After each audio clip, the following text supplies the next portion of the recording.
예, 그럼 오늘의 두 번째 강의 시작하도록 하겠습니다. 두통의 바이오 피드백 치료라는 주제로 유범희 교수님께서 강연해 주시겠습니다. 유범희 교수님은 성균관대 의대교수, 삼성서울병원 정신과 전문의로 재직 중이시며 불안장애, 공황장애, 시민성 신체질환, 우울증에 대해 진료와 연구를 하고 계십니다. 강의 부탁드립니다. 네, 안녕하십니까. 앞서 신경과의 우리 정진상 교수님께서 아마 두통에 대해서 너무 자세하게 잘 설명을 해주셔서 아마 내용은 자세히 다 쉽게 잘 설명해 주셔서 이해하셨을 거라고 생각되는데 아마 그래도 궁금하신 게 굉장히 많이 있을 거라고 생각합니다. 예, 오늘 제가 말씀드릴 게 두통의 바이오 피드백 치료라는 건데 사실은 뭐 넓은 의미에서 보면 아까 정진상 교수님께서 얘기한 대로 두통이라는 병이 사실은 약물에 많이 의존하는 병인데요. 약물을 많이 쓰고 약물 남용을 많이 합니다. 그래서 근데 이제 약물 치료 이외에 다른 치료 방법이 없을까? 사실 그런 질문을 하시는 분들이 많습니다. 그래서 오늘의 이제 그 주제는 주로 그 비약물적 치료 방법 중에서 대표적인 치료 방법 중에 하나인 바이오 피드백 치료에 대한 걸 좀 소개해 드리는데, 예, 뭐 아까 말씀드린 얘기지만 하여튼 두통이 굉장히 흔한 질환이고요. 그리고 상당히 많죠. 그래서 그 통계적으로 보면 일반 인구의 한 65%가 정기적으로 두통을 경험한다고 그러고 그 중에 한 20%는 굉장히 심각하신 것 같습니다. 근데 대개 보면은 여자분들한테 많이 발생하고 특히 젊은 층에서도 많이 생기고 뒤로 오히려 노년층으로 갈수록 그 발생 비율은 좀 줄어드는데 그래서 이게 30, 40대 20대, 30, 40대에 많이 발생하기 때문에 사실은 굉장히 두통으로 인해서 사회적인 손실이 그러니까 일을 잘 못하게 되고 그러기 때문에 손실이 굉장히 큰 질병으로 알려져 있습니다. 그리고 되게 학력이 높고 스트레스가 많은 층에 더 많이 생긴다고 되어 있습니다. 간단하게 보면 두통이 여러 가지 종류의 두통이 있는데 대표적인 두통이 여기서 보시는 것처럼 아까 말씀드린 편두통이라든지 또는 긴장성 두통도 있고 그 다음에 또 편두통과 긴장성 두통이 합쳐서 오는 혼합성 두통이라는 이 두 가지가 같이 있는 분들이죠.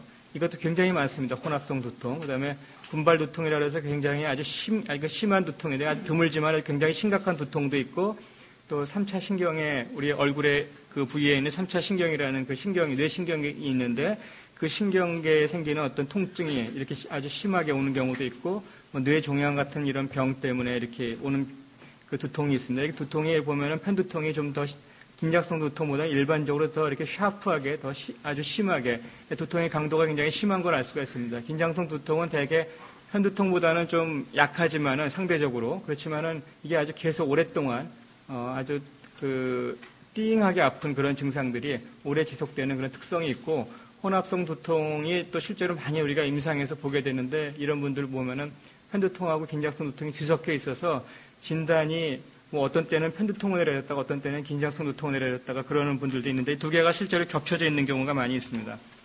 그래서 아까 설명하셨지만은 이제 긴장성 두통이란 병 자체가 제일 많은데요. 대개 머리나 목 주변에 뭐 근육이 너무 지나치게 긴장해서 생기거나 뭐 혈액순환이 나빠져서 문제가 오거나 어떤 통증 유발 물질이라는 그런 통증을 일으키는 물질들이 많이 분비가 돼서 두통을 유발한다고 돼 있고 아까 말씀드린 것처럼 신체적 정신적 스트레스가 굉장히 증상을 악화시키고 또 유발하는 그런 특성을 갖고 있습니다.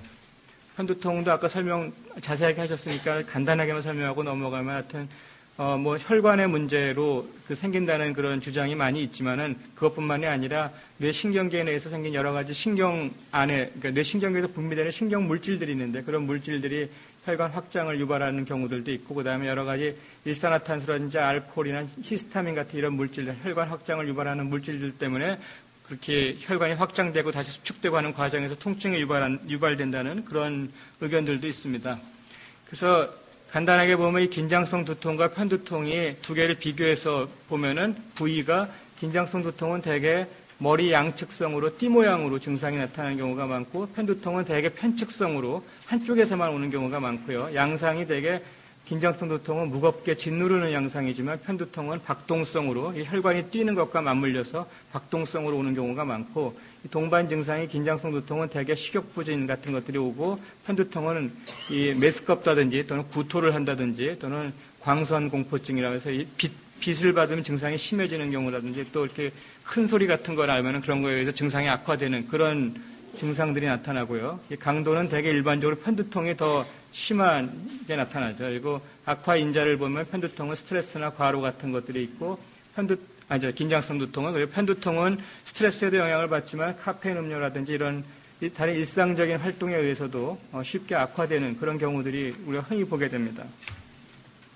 그래서 대개 편두통 환자분들을 보면은 성격이 굉장히 아주 완벽주의적이고 아주 강박적이고 아주 세심한 부위까지 신경을 쓰시는 그런 분들이 많고요. 그래서 좀 내적으로 굉장히 긴장이 많이 되시는 분들이 많습니다. 그래서 이런 것들이 스트레스가 돼서 이런 스트레스의 영향으로 아무래도 뇌동맥의 확장이나 수축 같은 것들이 잘 일어나고 그래서 두통이 더 잘 생기는 거로 생각이 되고 그 밖에도 사춘기라든지 결혼 또는 월경 전후라든지 이럴 때 스트레스가 되게 악화된다는 게 알려져 있습니다.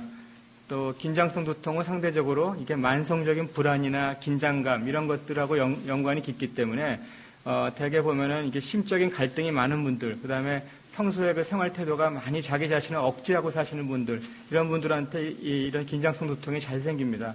이런 분들 대개 이제 근육 수축이 잘 생기고 그래서 혈관벽도 수축이 돼서 두통이 유발되는 경우를 흔히 보게 됩니다. 그래서 이제 앞서 말씀드린 거를 이제 기초 자료로 해서 우리가 그렇다면 두통을 우리가 치료를 하는데 아까 보셨지만 약물 치료라는 거는 참 한계가 있습니다. 특히 아주 그러니까 그게 짧은 기간 동안에 두통이 지속되는 경우에는 약물 치료가 상당히 효과적일 수 있지만 두통이 1년, 2년, 10년, 20년 이렇게 가다 보면은 약물 치료 자체가 오히려 증상을 악화시키는 경우를 많이 보게 됩니다. 그래서 약을 그러면 안 먹게 되면 다른 대안이 있느냐? 대안이 있습니다. 그래서 이제 비약물적 치료라고 해서 아까 정진상 교수님 강의 시간에 행동치료라는 말이 나왔는데 행동치료라는 방법 중에 가장 이제 많이 쓰이는 방법 중에 하나가 이 바이오 피드백 치료입니다. 바이오 피드백이라는 게 뭐냐면은 이게 정신적 스트레스를 우리가 받게 되면은 근육이나 혈액순환, 맥박, 호흡, 뇌파 등의 여러 가지 자율신경계라는 이 계통인데 이 자율신경계 활동이 여러 가지 다양한 변화가 일어납니다. 근데 이런 거는 사실은 평상시에는 자기의 의지와 무관하게 움직이는 신경계통이기 때문에 자기 자신이 어떤 생각을 한다고 해서 어떻게 하려고 한다고 해서 이게 저절로 변하는 것이 아니죠. 그런데 바이오 피드백이라는 게 뭐냐면 이제 여러 가지 그 긴장 이완 훈련을 갖다가 통해서 이런 자율신경계, 평상시에는 자기 의지대로 움직이지 않는 자율신경계를 갖다가 자기 의지대로 조절할 수 있도록 훈련하는 방법이라고 생각하시면 됩니다. 그래서 이런 방법을 통해서 스트레스를 관리하거나 스트레스성 질환을 치료하는 방법입니다. 그래서 우리 몸의 각 부분에 여러 가지 그 감지기를, 센서를 붙여가지고 그거를 컴퓨터 화면을 통해서 우리가 우리 몸의 신체 상태를 컴퓨터 화면에서 측정해서 보게 됩니다. 이 컴퓨터 화면이 자기의 심박동수라든지 혈압, 체온 같은 것들을 그대로 비춰주는 거울 역할을 하게 되고요. 이 거울을 보면서 우리가 옷차림을 바로 잡듯이 자기의 신체 상태를 살펴보면서 그걸 조절하는 방법을 배우는 게 바이오 피드백 치료라고 할 수 있겠습니다. 그래서 구체적으로 호흡요법이라든지 근육이완법, 체온조절법 이런 방법들을 사용해서 바이오 피드백 치료를 하게 되는데 결과적으로 이제 자신의 몸이 아주 편안하게 이완되는 느낌을 가질 수 있도록 도와주고 스트레스나 긴장 때문에 신체 상태가 변동되었을 때 이거를 원래 우리가 긴장되지 않은 상태 이전으로 다시 변화시킬 수 있는 방법을 배우게 됩니다. 그래서 대개 이 바이오 피드백 치료는 사실은 두통에만 쓰이는 건 아니고 불면증이라든지 공황장애, 각종 불안장애, 스트레스성 고혈압, 발한과다증이라든지 말초혈관 장애 그 외 스트레스에 영향을 받는 각종 질환들에서도 상당히 광범위하게 쓰이고 있는 치료 방법인데 두통에서도 굉장히 활발하게 우리가 치료에 활용할 수가 있겠습니다. 제가 간단하게 이 바이오 피드백 치료의 실례를 하나 보여드리겠는데 그냥 짧은 그 비디오인데요. 이렇게 누워서 치료를 받게 되십니다. 이제 나의 마음은 안정되어 있다. 이게 바이오 피드백 이게 지금 이거 보여주고 있는 거고요. 화면이고요. 지금 환자분이 누워서 나의 마음은 안정되어 보시면 있다. 센서들이 연결이 되어 있습니다. 이 센서가 기계하고 연결이 되어 있어서 이런 화면으로 컴퓨터 화면에서 보여주고 있습니다. 나의 마음은 안정되어 있다.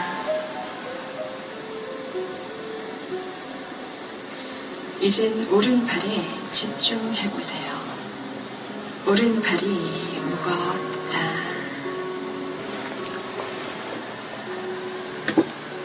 오른팔이 무겁다.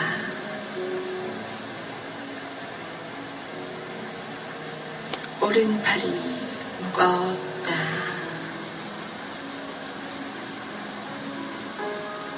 이젠 왼발에 주의를 집중하세요. 왼발이 무겁다. 예, 지금 보신 것처럼 이렇게 이제 환자분이 누워 있고 이 환자분과 그 환자분의 몸에 여러 가지 센서가 붙여져 있고 이 센서가 컴퓨터하고 연결되어 있고 컴퓨터 화면에서 자기 몸의 신체 상태를 바로 그때그때 상황을 갖다가 실시간으로 보여줍니다. 그래서 자기가 이렇게 훈련을 하면서 수시로 계속 자기 화면을 보면서 자기의 상태, 몸 상태가 어떻게 변하는지를 보면서 피드백을 받아가면서 훈련을 하게 됩니다. 그래서 또 한 가지 이걸 보시면은 이제 이런 것도 있는데요. 이거는 보시면은 여기 해가 떠 있죠. 그래서 이게 지금 온도, 자기 체온을 나타내는 겁니다. 그래서 보시면은 이 체온이 훈련을 통해서 체온이 올라가면은 여기 보시면은 체온이 떨어지면은 이렇게 해가 떨어집니다. 해가 떨어지는 게 되고 체온이 올라가면 해가 이렇게 올라가죠. 이게 지금 온도가 올라가는 겁니다. 실제로 자기 체온이 훈련에 의해서 이렇게 올라갑니다.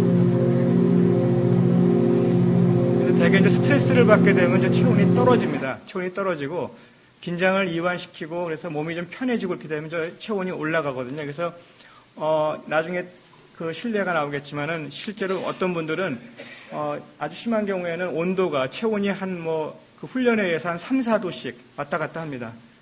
보통 대개 일반적으로는 한 1, 2도 이내에서 체온이 유지가 되는데 그 훈련에 따라서 그 변동이 있는데 아주 심한 경우에는 5, 6도까지도 차가 나는 경우들도 있고 보통 한 3, 4도는 흔히 체온이 변할 수가 있습니다. 훈련에 의해서. 그래서 실제로 제가 간단하게 이 바이오피드백 치료를 했던 그 환자분 사례를 갖다가 예를 들어 드리겠습니다. 그래서 남자분 36살 남자분이신데요. 대졸이시고 금융업에 종사하시는 분이고 기혼이고 두통의 가족력은 없고 이전에 수술하거나 부상력도 없고 현재 앓고 있는 것 두통 이외의 질병이 없는 분이었습니다. 두통을 보면 병력이 한 달에 한 15일 정도는 계속 두통이 있고요. 두통력은 8년 됐습니다. 그 약물 복용력을 보면은 6년 동안 약을 먹었다는데 처음 2년 동안은 약국에서 개보린 타이레놀 이런 거 갖다가 그냥 임의로 사 먹었고 이후 4년 동안 병원에서 카페르고트를 복용하셨던 분입니다. 유발인자는 스트레스를 받으면 이게 좀 심해진다고 그랬고요. 양상은 압박하면서 죄는 양상으로 양측성으로 이 증상이 나타난다고 그러고 동반 증상은 없는 걸로 그렇게 나왔습니다. 그래서 진단 평가를 해봤는데 그래서 기본적인 문진과 의학적 검사를 하고 그다음 심리 검사를 해보니까 우울증 척도가 54점 만점에 17점. 이 정도만 경도의 우울 증상이 있고요. 불안 척도가 52점 만점에 16점. 그래서 이것도 경도의 그 불안 증상이 있고 두통 평가는 이제 이 비주얼 아날로그 스케일이라고 해서 자기가 주관적으로 어느 정도 이게 10점 만점으로 했을 때 어느 정도 심각한가를 평가하는 건데 자기 스스로 한 6점 정도를 평가했습니다. 굉장히, 그러니까 비교적 심한 두통이라고 할 수 있겠습니다. 이분 같은 경우는 이제 전형적인 긴장성 두통 환자였는데요. 보시면 치료 전에 보시면 아까 그 바이오피드백 그 화면을 갖다가 우리가 그거를 데이터를 모아서 이제 이렇게 보여드리는 건데 보시면은 이거는 이제 체온입니다. 체온이 이렇게 변하는 게 보이고 이거는 그 우리 몸의 그 피부의 전기 전달도라고 해서 이 전기 전달도가 올라간다는 건 대개 정신적인 긴장도가 올라가면 이 전기 전달도가 올라가고 정신적인 긴장도가 떨어지게 돼서 릴렉스가 되면은 이 긴장이 이완되면은 이게 같이 떨어지는 양상을 보입니다. 그다음에 여기 파란 이게 초록색으로 되어 있는 요 지표는 요거는 머리 근육의 긴장도를 나타내는 지표고 이거는 이 파란색으로 되어 있는 거는 팔 근육의 긴장도입니다. 그래서 전체적인 근육의 긴장도와 체온과 그다음에 이 피부의 전기 전달도를 이 네 가지를 측정했는데 치료 전의 양상이 이런 식으로 나왔습니다. 보시면은 여기 근육의 긴장도가 상당히 특히 머리 근육의 긴장도도 그렇고 팔 근육의 긴장도도 상당히 올라가 있는 걸 볼 수가 있습니다. 이게 지금 굉장히 샤프한 그런 스파이크가 나오고 있는데 이게 굉장히 높은 편이시고요. 보시면은 이게 이제 수치로 보시면은 아까 그 화면을 갖다가 직접 보여드리는 건데 한 커트를 찍은 겁니다. 이게 보시면 여기가 이게 이제 머리 부근에 그 근육의 긴장도인데 6.4 마이크로볼티지가 나오는데 이게 보통 정상인들 같은 경우에는 한 3 마이크로볼티지 전후 이 정도에서 왔다 갔다 하는데 이분은 한 2배 이상 이게 올라가 있습니다. 이건 팔 근육의 그 긴장도고 이게 아까 이제 그 전기 전달도, 피부의 전기 전달도라는 거고 이건 체온을 얘기합니다. 피부 체온을 얘기하는데 그래서 치료 초기에는 이런 양상이었는데 이제 치료를 계속 하고 나신 다음에 치료 결과를 보시면 이제 두통은 거의 이 스케일상 10점 만점에 1점이니까 완전히 없는 건 아니지만 하여튼 거의 없다고 보여지고 심리적 상태도 우울증 척도가 아까 17점에서 2점으로 확 떨어졌고 불안 척도도 아까 16점에서 1점으로 많이 떨어졌죠. 그리고 치료 후기에 찍은 이 화면을 보시면은 아까 그 머리 근육의 긴장도가 아까 6.4 마이크로볼티지여서 지금 2.9로 거의 절반 이하로 떨어진 것을 볼 수가 있습니다. 그리고 아까 말씀드렸던 전기 전달도라는 게 이게 긴장도하고 관련이 있다는 정신적인 긴장도와 관련이 있는 이것도 거의 한 절반가량 떨어져 있습니다. 그래서 전반적으로 두통이 호전되는 것과 맞물려서 이런 생리적인 지표가 많이 좋아지는 걸 볼 수가 있습니다.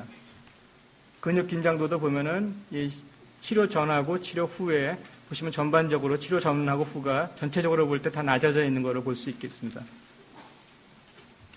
체온도 보시면 전체적으로 볼 때는 이게 처음 시작할 때보다 나중에 치료가 끝난 후에 보면 전반적으로 다 체온이 올라가 있습니다.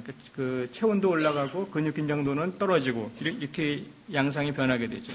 두 번째 증례를 보면요. 이분 여자분인데 32살이고 대학원 졸업하셨고 주부고 기혼인데 두통의 가족력이 어머니가 두통의 가족력이 있습니다. 두통의 병력이 있고 이전에 대학 다닐 때 시위하다가 곤봉으로 두부를 한번 머리를 맞은 적이 있는데 그때부터 이게 시작됐다고 합니다. 근데 현재 앓고 있는 두통 외의 질병은 없고요.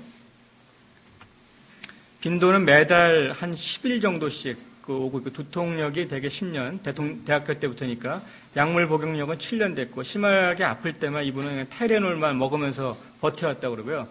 유발인자가 스트레스, 가족 간에 좀 이렇게 힘든 일들이 있으면 하여튼 이게 더 심해진다고 양상은 찌릿찌릿하고 묵직하게 짓누르고 주로 좌측 정수리 부분이 증상이 오고 동반 증상이 메스꺼움이라든지 구토, 아까 빛을 받으면 증상이 심해진다고 하는데 이런 증상들, 이런 것들이 나오고요. 그다음에 전구 증상도 있습니다. 그래서 이 증상이 두통이 시작되기 직전에 아주 흐릿하게 시야가 흐릿해지는 그런 전구 증상도 나타나는 환자였습니다.